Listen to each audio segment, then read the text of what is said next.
Hi, everybody. We are back with another episode of Talkback from the Storefront Theatre. I'm Judy Simpson Cook, and today I'm really excited to tell you that our guest is not only a wonderful actor, but a very dear friend, Eleanor Wixson. Hello, Eleanor. Hello, Judy. How are you today? I'm just very excited to be here and a little bit nervous too, I think. I'm not used to being on camera. And But you look just fine. You look just as gorgeous as you do on stage. So, oh dear. no worries. Well, today I'm going to delve into all the deep, dark secrets of your past. So if you think you're nervous now, you wait till the first question is asked. Oh, okay. All right. Okay. Well, I'm just throw it at me. I'll do the All best right. I can. Well, my first question has to do with where did you spend your childhood? Are you a city child or a rural child? Well, I spent my childhood in a small town in Southwest Virginia, a place that has absolutely nothing to recommend it except beautiful scenery. And that's what I can say about that. I went to college in the Shenandoah Valley, which is, not urban either. So I And didn't grow up beautiful in too, I understand. yes, absolutely. I did not grow up in an urban setting, but I didn't live on a farm either. So, Well, I didn't grow up urban either. In fact, I'm speaking to you now from the very spot where I grew up, which oh, is that's wonderful. much less rural than it used to be, but it's still the country, and I like it. Um, Tell me about the theater bug and when you got interested in theater. When did that bug bite you? Well, when I was a child, it was just such a treat to be able to go to the movies. And I used to look at the people on that screen and think, oh my, wouldn't that be just the most wonderful thing in the world? But I couldn't really say that to anybody because, I would have been laughed at. And so I didn't. But in high school, I did have the opportunity to be in some plays in high school. And that was just, the best ever. That was what kept me going, really. But then when I went to college, I was in one play. And then I worked and I took full loads of classes all the time and got in other activities. So I didn't do any more plays. And then we married and had children, and I was very occupied. And all of a sudden in 1981, sometime later, I saw that our church, the First United Methodist Church in Gastonia, was doing a play. I didn't even know that they had done plays, but I thought, maybe I can find out about this. And so I auditioned and I got a part in that play. And I'll tell you, there was just no looking back after that. And I have loved every moment of every minute that I've ever spent in a theater or on the stage or backstage, although backstage is not really my thing, but I've done my share of it, and directing too. So I love it all. I've done my share of backstage as well. Yes. But I would prefer to either be the playwright or the actor. Well, I never thought about being a playwright. When I was a child and all through school, I had thought about being a writer. I was the editor of the school paper, that kind of thing. But then when I went to college, I realized that spending every night until midnight in the journalism room where they were putting out the college paper was not for me. And so I did not continue that. I had a couple of stories published in the college literary magazine, but somehow along the way, I had a little reckoning with myself, and I decided that I was a reader instead of a writer. And so I love to read. I love to read aloud. And I read to all of my students, no matter what grade I taught, I read to my students. And so teaching was kind of a theater outlet. Well, I think every writer will tell you that there's nothing more important than a reader. But I want to ask you about your teaching career and how you think, if indeed it did, how you think that your theater informed your teaching, or how your teaching may have informed your theater. Well, I think they but worked hand in hand in a way. I started out teaching when I was not doing any kind of theater at all.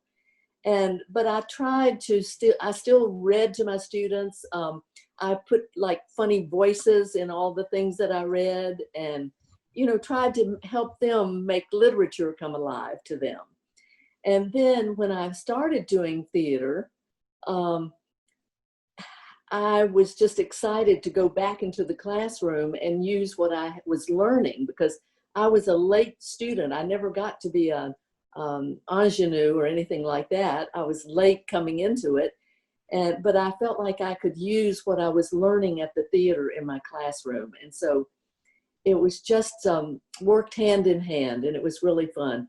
I primarily taught senior English, although one day the principal, one of my principals appeared to me and said, I need for you to teach a speech class. And I said, okay, because I actually had a minor in speech. And I said, okay, so I started out teaching the speech class, and it was a small group of students. And somewhere in the middle of that, I said, let's do a play. And so they said, yay. And so we did a play, and that was so much fun that every time I had my speech class, I would do a play. And then one year the principal came and said, we just need to call this a drama class. And so even though I was primarily an English teacher and would have 4 classes of English literature, I also would have 1 small drama class. Well, that was after I stopped being the newspaper advisor too. So, you know, I had a variety all the time, but I always like to have my students enjoy the drama aspects of anything that we read. I have it on fairly good authority that you have a fabulous, very handsome husband named John. I do. And I would like to know, everyone would like to know where you met him and how you, I know you were both involved in theater. He doesn't do what you do, as far as I know, but how do you do that, the two of you together as theater buffs? Well, I think the story of how we met is a rather theatrical story in a way, although it doesn't have anything to do with the theater exactly. We were sophomores in college, and he was going to the University of Virginia, and I was going to James Madison University, which is they're about an hour apart. And a friend of mine came to me late one evening and said that her boyfriend was bringing this guy named John to school next day. And she said he was going to go out with Emily because we thought he and Emily would be perfect for each other. But Emily went home. And so you have to go out with him. And I said, well, I will see what my schedule is. Check, check, check calendar, which had nothing on it. And I said, okay. And so we met the next morning at 10 o'clock to go to church, because that was the only way that you could have a morning date, was if you were going to church. And so we did, and our date lasted from 10 a.m. until 10 p.m. that evening. So we had a 12-hour blind date for our first date. And he never, ever went out with Emily. Does Emily have any idea what she missed by going home? I don't know, but you know, I was always very thankful that he never met Emily. Well, I know the two of you have 2 daughters. Yes. But that's all right. 2 daughters. You don't have sons, do you?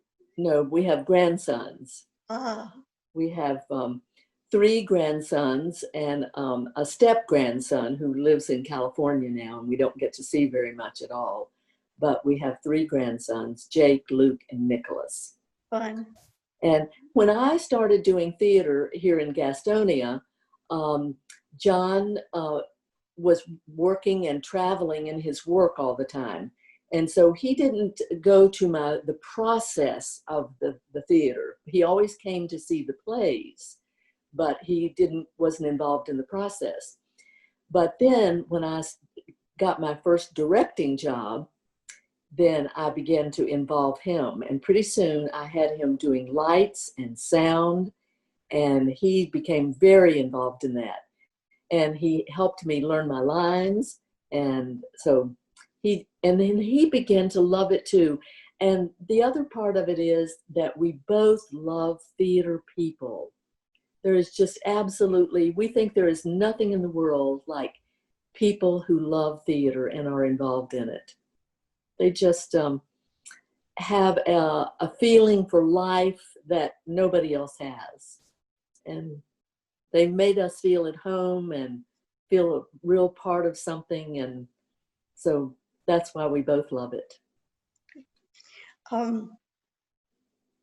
Well, how did you happen to discover Storefront Theatre? Well, that's a wonderful story, because our dear friend Dennis Delamar, whom we had met sometime before, he actually came to Gastonia and did some plays, and we saw him. But then we were friends with him. And one day, just sort of out of the blue, I said, I wonder what Dennis is doing. And I sent him an email and I said, Dennis, we haven't seen you for a while. We haven't seen what you're doing on the stage. Tell us something that, interesting that you're doing. And so he sent back and he said, this weekend, I'm doing a play at the Storefront Theatre in Waxhaw. I said, okay. And he said, I think you and John would like it. Why don't you try to come to see it? Well, we had no idea what Reader's Theater was at all. But we said, we like Dennis. We believe Dennis does good things. And so we went to see him. And he did God's Man in Texas. And about 2 minutes or less into that play, we were enthralled. And we said, this is just absolutely marvelous. We felt like we knew those characters. We felt like they were in us and we were involved in it. And then after the play, Dennis said, I would like to introduce you to the playwright, Judy. And so I started talking with you, and pretty soon you said, would you be interested in doing a play? Oh, well. Magic words. Yes. And so I've loved every minute of the plays that I've done there. I've had some leading roles in plays, and I've had some very small roles, and it doesn't matter to me. I like the ones that I've done, whatever. Have a favorite? That's so hard to answer. Choosing one is just not possible, I don't think. That's just like asking you, do you have a favorite child or a favorite pet? You really can't say. But you have a dream role they haven't done yet. Well, all of the roles that I've done have been me since almost middle-aged. And John keeps a record of everything. And I would not have a clue how many plays I've done if it weren't for him. But in the few years that I've been doing plays, I'm counting Storefront in this list. I've done, well, over 75. And that's pretty good for me since I started late doing plays, I think. I don't know, for other people, that's not a record or anything. And then I've directed a number of plays on top of that. But a dream role that I haven't done. Well, I used to think I'd like to do most anything that Judi Dench has done. I'd like to be M and in the James Bond things. And I wouldn't mind being one of the women on Downton Abbey. I don't mind that I do old lady parts now. I don't mind that at all. I loved doing Florence back a few years ago in the Female Odd Couple. And that was very energetic. And I love those energetic roles that I did, the ones where I got to dance around on the stage and do crazy things. I loved every minute of those. But I have not mind kind of morphing into the old lady roles. And so, you know, I would do any of those that are being done on the two older women on Downton Abbey. I would love those. We went to see the Downton Abbey movie after Yes. having been a tremendous fan of the entire series. And when we came out, I said, I want to dress like them. I want to wear Yes. those clothes every day. Absolutely, absolutely. There is nothing like putting on a costume and walking out and feeling that you're back in that particular time period, in that place. And I love that. It's just, well, there's just nothing like it. I like comedy because you get a real immediate response from the audience. And I haven't done a lot of dramatic roles. I've done a lot of comedy more than dramatic roles. But the few dramatic roles I've had a chance to do, like not Native Gardens, I didn't do that. Oh dear, The Waverly Judy. Gallery. Oh, the Waverly Gallery. That was a thrill to be able to step into that role. Well, I'll tell you, audience members, that I had read the Waverly Gallery and loved the Waverly Gallery. I had heard about it on a radio interview one day. And when I got it and read it, I thought, Eleanor, has to be Eleanor. If she doesn't want to, can't do it for whatever reason, then I'm not going to do it right now. Maybe at all ever. So I sent her the script, and thank goodness she said yes. And it was a wonderful production, not to brag, but to brag, it was wonderful. Everything that I've done at Storefront I have felt so personal about it. And I feel so personally connected to the people that I've met there. And it's just really opened a new vista for me. The theater here has not done well in the last few years, and there hasn't been that much to do. And so I feel like that has just opened up an avenue, and I wanted to walk down that avenue. And yes, I love wearing hats and costumes. I did 3 plays at First United Methodist Church when I started out. I did 3 plays, one right after the other. And in each one of those, I had to wear a hat. Margaret Jordan, I don't know if you ever met Margaret Jordan. I did, yes. She was the costume guru, you might say. She knew all about costuming. She'd go to New York and see a Broadway play, and she would go backstage and see how they made their costumes. Oh. Yes, and she would come back home and say, they use safety pins and Velcro. But she did the costuming for those first 3 plays that I did here, and I had to wear a hat in each one. Well, then not too long after that, John made some comment about my funny hats. And not too long after that, I had the opportunity to play the part of a woman who lived in a trash dump. Her name was Opal. The play was Everybody Loves Opal. And the director of the place gave me the role, and then he said, I wasn't sure I wanted you to do this because I didn't think that John would let you wear another funny hat. Oh my. And I said, John really does not care what I put on. And John has seen me in a lot of strange costumes since then. I can't imagine John trying to exert that kind of authority over you, to tell you the truth. No, he did not. But the director had heard him make some comment about, well, there's Eleanor wearing another stupid hat or something like that. And he said, so I didn't know if he'd want you to wear another hat. And I said, we're not going to even talk about that. Definitely not. No. Well, I've seen you perform, directed you to perform in numerous Storefront Theatre shows, but I've only seen you in one, to my knowledge, in another theater, and that was, bless me, my play, Retrieving the Lamb, done at the First Methodist in Gastonia.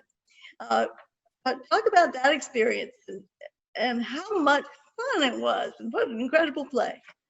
It was an Or you could tell incredible the play. truth. That is still an incredible play. It is a play that should be done every year, absolutely, without fail. That is my opinion of that play. Every time somebody comes to see it new, they will say to me, I did not know how much I was going to be touched. They do not, that is absolutely, I love all of your plays, but that is the most wonderful play, and the one that I guess that I'm the happiest in a way to be a part of, because I've had the privilege of doing Travis numerous times. And I always thought, could I do Athalie, who is the, the sweet, forbearing one who, does all the work. And then I think, well, maybe I could, but Travis just speaks to something. Travis allows me to step out there and maybe be a little something I can't be in regular life. And so I love that role. I love it. And I think I could see other people doing it and having a good time with it too. But I'm selfish, and if I get a chance to direct it again, I would still take that part. Well, I understand the selfish thing. That's been one good thing about Storefront Theatre. I figure I can choose the plays and I can choose the players. And if I choose myself, well, good for me. And I chose myself for Travis the last time we did it. Yes, I can see you doing that. So much fun. It was. I know it is. It is so much fun to do that, isn't it? It's just really wonderful. I love it. And I've done it about 3 times at least in Fort Mill with Polly Atkins. And oh my, that I don't know, we have a connection on those 2 roles. We really do. And she came to Gastonia and did it with me. So we've done it at least 4 times together. Wow. And yes, and Polly says, we just, that's our primary connection with that. I met Polly when I did a play at Belmont Abbey, and I've done some fun plays there too.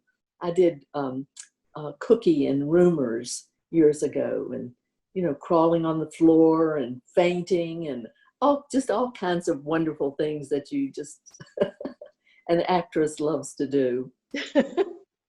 I can see right now that what is next on my agenda is to write a play that requires a lot of crawling around on the floor and cats. That's what needs to happen next. That would be okay with me. Well, I used to like to do some physical comedy. I did like that, but I don't know if I'm really up for that now, but I used to like that a lot. I have never done much of that myself, but when we started choosing shows for Storefront, I was very cautious of those that had too much action, because we have a narrator who describes the action as we go and where we are and that sort of thing. But I read a play not too long ago that it was so much action, the starring role would have been the narrator. And I don't think that interests people very much. Right. They like to keep up. They like to know what's going on, but I don't think they want to hear that description. Exactly. On and on. Yes. Exactly. I don't think so either. I think it has to be a balance, but I do think the narrator's position is very important. Oh, I agree. Mm-hmm. And I do try to rework it a little bit so that it reads more like narrative than stage directions. Changing exit to go out and interest to come in, and just plain simple things like that just make it sound more natural. I agree. No upstage and downstage for me. No, that would not work when we're standing there reading. Exactly. But I have to say that when you did the role in Native Garden, and you pulled out your finger for the gun, and that I love that bit of action added into that play. That was quite unexpected and pretty daring and interesting. People were partial to the cigarette too. Oh, yes. Yes, absolutely.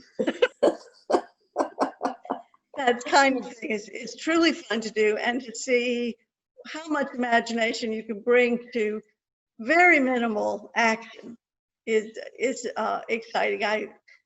As you well know, the Fragrance of Books in Gastonia for you with Terry Colbert, and that's Yes. to show that to try and make it as intimate as possible, because these are two people who are falling in love with each other.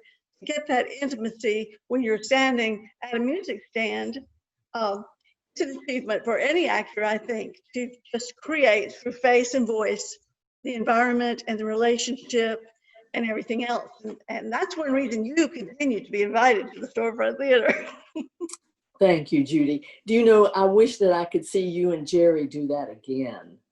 I hope you will do it at some point, because that's too good not to be done. Well, I hope so too. It was a great pleasure to do that with him. I enjoyed it a lot. And Yes. I think he did. He didn't stomp out and refuse to ever perform with me again. So I think we're good. There's so many people that I've met in the theater that I have just appreciated so much. I wanted to tell you today that I don't know if you can see it, but I put on a big necklace, and I don't usually wear big pieces of jewelry. To me, this is big. And but this necklace belonged to Ellen Gray. Oh. And Ellen was kind of an icon of mine in the theater. She lived to be 93, and she died 2 years ago. And she had such an elegance about her. When she stepped out onto the stage, she commanded the stage. She really did. And actually, almost in her real life, she did the same, because people were drawn to her vitality and her elegance and her, her love of the theater too. She loved going. And when she was 90, John and I brought her over to Storefront to see a play, and she was so happy to be there. But she never withheld a comment. If she had something to say about a play, whether good or bad, she would say it. But I was thrilled to be able to be given this piece by her daughter, and so I kind of wear it in memory of her. I think it's lovely. It's beautiful. It's interesting. We're both wearing things well, you in memory, I in honor. These earrings, you can't see very well, were a gift from Carl McIntyre. And just Carl, in case you're listening, I still love you and still appreciate the earrings. Oh, that's good. That's Yeah, really good. yeah, that means a lot to me.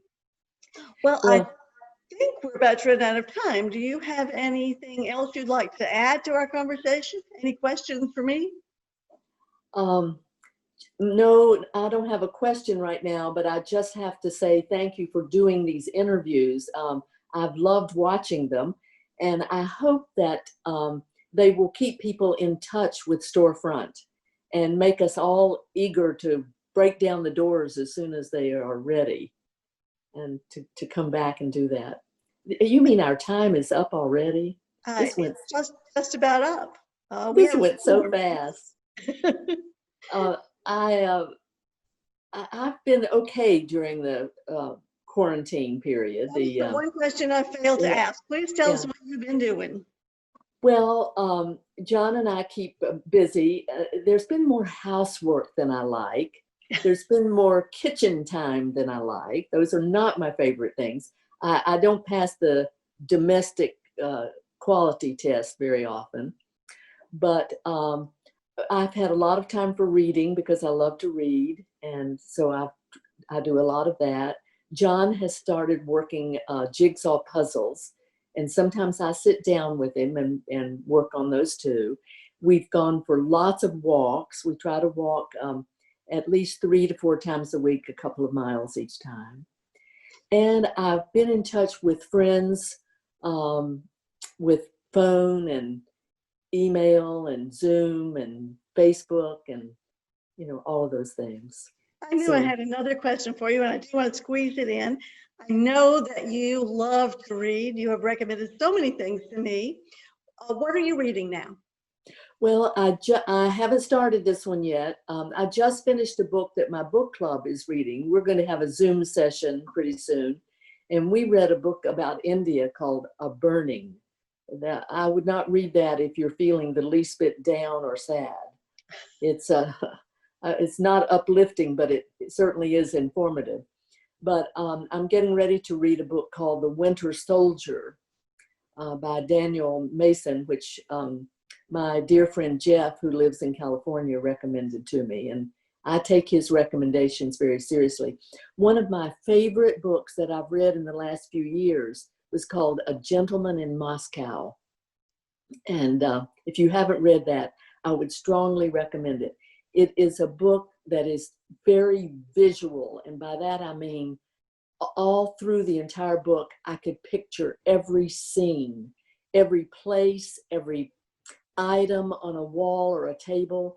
I could picture the people in their coming and going and their dress and what they and got involved with the characters. And I would recommend that book. I will keep that in mind. Yes. I think we have at last run out of time. Eleanor, I cannot tell you how much I appreciate you doing this. It's been almost like face to face. I really enjoyed talking with you and sharing what you had to say. And I don't know who our special guests will be next week. They are yet to be solicited. Well, if I haven't broken your camera. No, I think my camera is intact, ready for whatever comes next. But I truly am grateful to you. Thank you, Eleanor. Oh, well, I'm grateful to you, Judy, and I love you, and I thank you so much for letting me do this. You are welcome.